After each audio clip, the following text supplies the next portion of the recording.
ሌላው ወላጆች ነይ አውፍ አለለም ካልመጣሽ እያሉ ሁልጊዜ ያለቅሳሉ እና እኔ መግባት አልፈልግም በቂ የሆነ ገንዘብ የለኝም እና እንዴት ይታያል ቀልብ ያደርጉብኛል የሚል ጥያቄ ነው።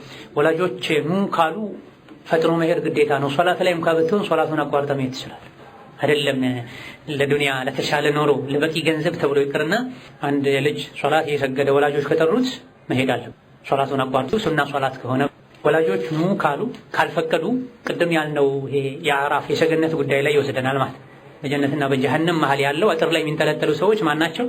ወላጆቻቸውን ሳያስፈቅዱ ለጂሃድ የሄዱ ተብሎ ለጂሃድ የሄደ ሰው እንኳን ያለ ወላጅ ፈቃድ በመሄዱ ጀነት አትገባም ከተባለ ለትርፍ ለብር ኑሮን ለማሻሻል ኑ ያሉ አለመምጣት ሳያስፈቅዱ በዛው መቀጠል ማለት።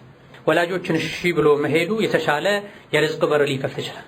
ወላጆችን እሺ ብሎ መሄዱ የተሻለ የርዝቅ በር ሊከፍት ይችላል። ርዝቅ ያለው ውጭ ሀገር ብቻ አይደለም። አላህን የታዘዘ ለወላጆቹ በጎ የሆነ ሰው ርዝቁ እንዲሰፋ የፈለገ ለወላጆቹ በጎ ይሁን ዝምድና ይቀጥል ተብሏል። እሺ ብሎ የሄደ ሰው ወላጆቹ ስለጠሩት ወየርዙቅሁ ሚን ሐይቱ ላ ያህተስብ። ወላጆችን ማመጽ እንዲህ ማለት ወንጀል ነው። ወላጆችን መታዘዝ አላህን መፍራት ነው። አላህን የፈራ ሰው ያላሰበውን ርዝቅ ይሰጠዋል፣ ነገሮቹን ያጋራለታል ተብሏል። ዋናው ነገር ወላጆቹ ኑ ካሉ መሄድ ግዴታ ነው። ወላጆች ከጠሩ መምጣት። ጁረይጅ የሚባል ሰው ነበር በድሮ ዘመን። ታሪኩ በጣም አስተማሪ ታሪክ ነው። እናት ነበረችው። የዒባዳ ጎጆ ማማ ነገር ነበር። እዛ ላይ ነበር ዒባዳ የሚያደርገው። የሆነ ጊዜ ሄዳ ጁረይጅ ብላ ስትጠራው ሶላት ላይ ነበር። ልስገድ ወይስ ለእናቴ መልስ ልስጥ አለ። አይ ሶላት ይሻለኝ ብሎ ቀጠለ። ሄዳ መጣች። አሁንም ጠራችው፣ ሶላት ላይ።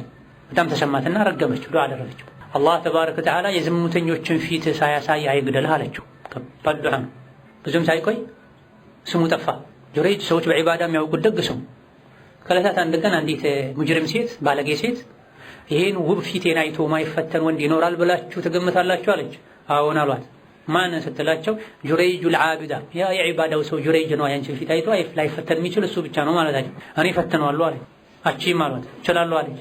ጁረይጅ ጋር ሄዳ ተውባ ተኳኩላ ፊቱ ተቀብታ ከዙሪያው ተሽከረከረች። ዞር ብሎ አላያት አላህን ስለሚፈራ እውነትም ሆነ ማለት ነው። ከዛ ሰው በጣም ተናዳ እኔ በዚህ ልክ ራሴን አክሽለት ቀርቤ እኔን ማይቀበል ወንድ ማን ነው ብላ ስሙን ለማጥፋት ወሰና ትንሽ ወጣ ብላ ከአንድ እረኛ ጋር ተጋድማ በልግና ሰራች። አረገዘች፣ ወለደች። የማን ልጅ ነው ስትባል የጁረይጅ ልጅ ነው አለች። ሰዎች ምንም ሳይሉ ወዲያው መተው በጋራ የዒባዳ ጎጆ ነው ፈረሱበት። ዘመን አድርጌ ነው ሲላቸው በዝሙት ልጅ ወልዳ አሉት። እስቲ ተውኛ እንዴ ብሎ ለተካ ሰግዶ ጣቱን ቀስሮ ህፃኑን ሆዱን ወጋ አድርጎ አባትህ ማን ነው ሲለው እገሌ የሚባለው እረኛ ብሎ ተናገረ። ገና አሁን የተወለደው ልጅ ነብይ እንደተናገሩት የሰላስ ከዛ ሰዎች በጣም ደንግጠው ቤቱን ሰሩለት። ወርቅ እናደርግልህ አሉ። አይ አልፈልግም፣ በነበረበት መልሱት አላቸው። ምን አሉ እዚህ ጋር ዕለሞች እንደው የዝሙተኛ ፊት አላህ ያሳየህ ብቻ ማለቷ ደግ ሆነ። ከዛ ያለፈ ዱዓ ብታደርግ ከባድ ዝሙት ያሰራ። ዛሬ ምን እየተደረገ ነው? እንደምታውቁ ሰዎች በሶሻል ሚዲያ እኮ ዝሙት እየሰሩ ነው። እሷ የዝሙተኛ ፊት አላህ ያሳየህ ነው ያለች። ከፊት የከፋ ነገርን ሰዎች በሶሻል ሚዲያ ያዩ እያደረጉ ይሄ አላህ ዘንድ የመረገም የመዋረድ የመርከስ ማሳያ ነው። ስለዚህ ወላጆች እንደዚህ አይነትም ዱዓ የሚያደርጉበት ሁኔታ ስላለ ሶላት ላይ ሆኖ ያ ረቢ ኡሚ ወሶላቲ ይላል ሐዲሱ ላይ። ጌታዬ ሆይ ሶላቴ ይሻለኝ ወይስ እናቴ ያለ ሶላቱን መረጣል። መሆን የነበረበት ምን ነበር? እናቱን ነበር መምረጥ ያለበት። የጀመረው አሁን ከሆነ የጠራች ወዲያው እንደጀመረ ከሆነ አቋርጦ አቤት ማለት አለበት። ከጀመረ ከቆየሳ ቀልጠፍ አድርጎ ሶላቱን ጨርሶ አቤት እናቴ አቤት አባቴ ማለት አለበት። ሶላት አቋርጦ አቤት ማለት ስለነበረበት ነው አላህ አጥፍተሃል ብሎ ዱዓዋን ተቀብሎ ከዝሙተኛ ጋር ያቀራረበው ስሙ እንዲጠፋ የተደረገው። ስለዚህ ወላጆቹ ና ያሉ ሰው መምጣት አለበት። ወንድም ይሁን ሴት ና እፈልግሃለሁ ካሉ መሄድ አለበት።